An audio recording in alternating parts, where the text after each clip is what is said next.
Hello dear student.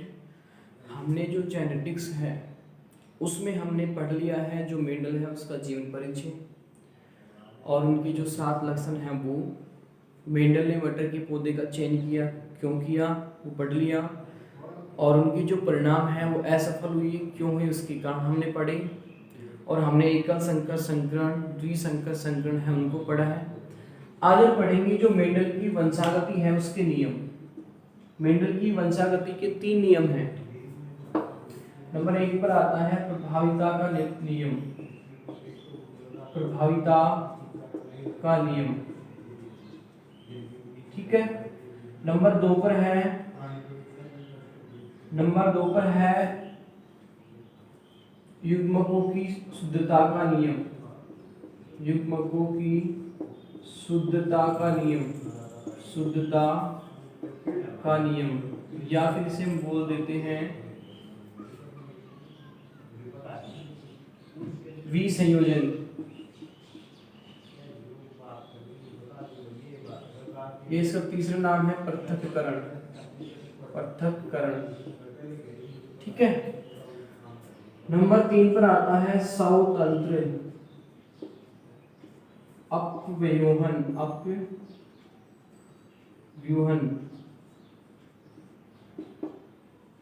का नियम। तो ये 3 नियम है मेंडल की वंशागति के। प्रभाविता का नियम, युग्मकों की शुद्धता का नियम, विसंयोजन का नियम, या फिर पृथक्करण का नियम। नंबर 3 पर आता है स्वतंत्र अपव्यूहन का नियम, ठीक है। तो हम नंबर 1 पर पढ़ेंगे। सबसे पहले मेंडल की वंशागति के नियम में नंबर 1 पर आता है प्रभाविता का नियम। देखो मेंडल क्या कहते हैं कि कारक जो होते हैं, कारक, ये कारक हो गए, वो हमेशा युग्म में रहता है। ये कारक है, वो हमेशा किस में रहता है? युग्म में। एक ये कारक है, ये हमेशा किस में रहते हैं? युग्म में। जब ये युग्मक बनते हैं, युग्मक का मतलब अलग अलग होते हैं, युग्म का मतलब होता है पेयर, पेयर का मतलब जोड़ा, जोड़े का मतलब दो एक साथ, और युग्मक का मतलब होता है सिंगल, अलग होना। तो मेंडल ने क्या बोला है कि कारक जो होते हैं वो हमेशा किस में रहते हैं? युग्म में रहते हैं, लेकिन जब वो युग्मक बनते हैं तो क्या हो जाते हैं? अलग अलग हो जाते हैं। हो गए अलग अलग, हो गए, ठीक है। युग्मक बनते समय वो क्या हो जाते हैं? अलग अलग। उसके अलावा जब इनसे F1 पीढ़ी प्राप्त होती है, कैपिटल टी स्मॉल टी, ये कौन सी पीढ़ी है? अभी हमने पढ़ा था एकल संकर संकरण में F1 पीढ़ी। तो मेंडल ने क्या कहा कि F1 पीढ़ी में दोनों कारकों के लक्षण उपस्थित होते हैं। इस कारक का भी है, कैपिटल टी वाले का भी, और स्मॉल टी इसका भी है। तो मेंडल ने कहा कि F1 पीढ़ी में दोनों कारक के लक्षण उपस्थित हैं, लेकिन इनमें से सिर्फ एक ही कारक का लक्षण जो है वो क्या होता है? प्रकट होता है।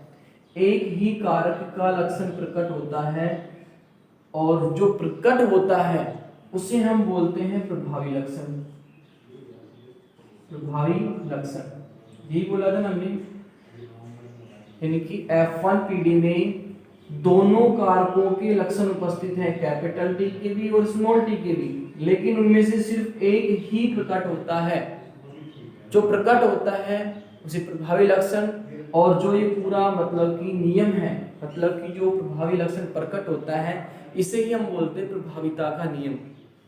इसमें ये नहीं है कि जो अप्रभावी लक्षण है वो नष्ट हो जाता है, नहीं, वो F2 पीढ़ी में अपना प्रभाव प्रकट करता है, जिसे हम बोलते हैं अप्रभावी लक्षण, ठीक है। तो प्रभाविता का नियम क्या होगा? मेंडल के अनुसार कारक हमेशा युग्म में रहते हैं, लेकिन जब वो युग्मक बनते हैं, युग्मक का मतलब कि अलग अलग होते हैं, सिंगल युग्मक बनते हैं, तो यानी कि युग्मक बनते समय वो क्या हो जाते हैं? अलग अलग, हो गए अलग अलग। जब उनसे F1 पीढ़ी प्राप्त होती है जी, तो F1 पीढ़ी में दोनों कारकों के लक्षण उपस्थित है, कैपिटल टी के भी और स्मॉल टी के भी। तो यहाँ पर F1 पीढ़ी में सिर्फ और सिर्फ एक कारक का ही लक्षण प्रकट होता है, जिसे प्रभाविता का नियम कहते हैं। और जो लक्षण प्रकट होता है उसे हम बोलते हैं प्रभावी लक्षण। ठीक है, ये था नंबर 1 पर प्रभाविता का नियम। क्लियर। उसके बाद नंबर 2 पर आता है युग्मकों की शुद्धता का नियम या फिर विसंयोजन का नियम या फिर पृथक्करण का नियम। देखो इसमें क्या होता है, मेंडल ने बताया कि कारक और गुणसूत्र, कारक और गुणसूत्र हमेशा युग्म में रहते हैं। ठीक है, कारक और गुणसूत्र हमेशा युग्म में रहते हैं, लेकिन जब कारक और गुणसूत्र क्या होते हैं, पृथक पृथक होते हैं, यानी कि जब युग्मक बनते हैं उनसे तो क्या हो जाते हैं, अलग अलग। वही सेम प्रभाविता के नियम के अकॉर्डिंग अनुसार जब वो युग्मक बनते हैं तो क्या हो जाते हैं, अलग अलग हो जाते हैं। हो गया अलग अलग, फिर उनसे F1PD प्राप्त होती है। हो गया F1PD प्राप्त। F1PD में कौन सा लक्षण प्रकट होता है, प्रभावी लक्षण, यानी कि जो अपने आप को प्रकट कर लेता है वो प्रभावी लक्षण। तो यहाँ तक जो युग्म अलग अलग हुए हैं, अलग अलग होने का मतलब कि वो क्या हो गए, पृथक पृथक, पृथक पृथक हो गए। तो इसे कौन से नियम बोलेंगे, पृथक्करण का नियम या फिर विसंयोजन का नियम। क्लियर यहाँ तक। उसके बाद F1PD में प्रभावी लक्षण प्रकट होते हैं, हो गए, लेकिन इसका मतलब ये नहीं है कि जो अप्रभावी लक्षण है वो नष्ट हो गया, नहीं। यानी कि यहाँ पर एक कारक कैपिटल टी वाला जो कारक है उसका लक्षण स्मॉल टी वाला जो कारक है उसके लक्षण को नष्ट नहीं कर पाता है, क्योंकि कैपिटल टी और स्मॉल टी यहाँ पर दो कारक के लक्षण उपस्थित हैं, तो यहाँ पर जो कारक प्रकट होता है वो दूसरा जो कारक है उसके लक्षण को नष्ट नहीं कर पाता है, मतलब उसको दूषित नहीं कर पाता है। ये वाला जो कारक का लक्षण है वो F2PD में अपना प्रभाव प्रकट करता है। ठीक है, यानी कि यहाँ पर इसे क्या नहीं कर रहा है, नष्ट नहीं कर रहा है, दूषित नहीं कर रहा है, इसलिए इसे बोला जाता है युग्मकों की शुद्धता का नियम। मतलब इसे दूषित नहीं कर रहा है, शुद्ध है एकदम, जो F2PD में अपना प्रभाव प्रकट करता है। क्लियर। उसके बाद तीसरा नियम आता है स्वतंत्र अपव्यूहन का नियम।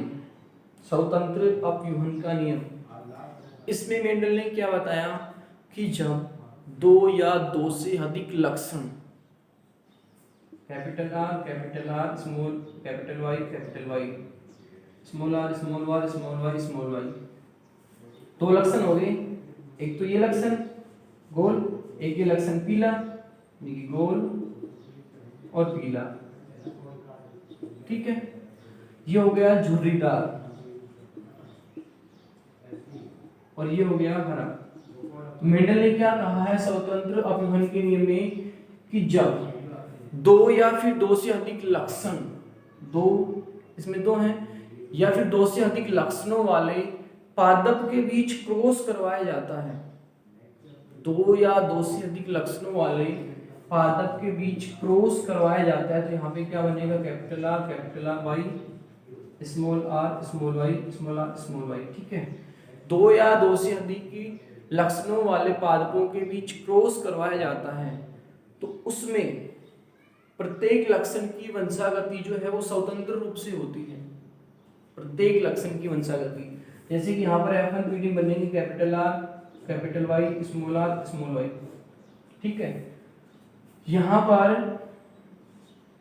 Capital R capital small R capital Y small Y, यानी कि यहाँ पर मेंडल ने क्या बोला है कि जब दो या दो से अधिक लक्षणों वाले पादपों के बीच क्रॉस करवाया जाता है, करवा दिए क्रॉस, तो वहां पर प्रत्येक लक्षण की वंशागति स्वतंत्र रूप से होती है।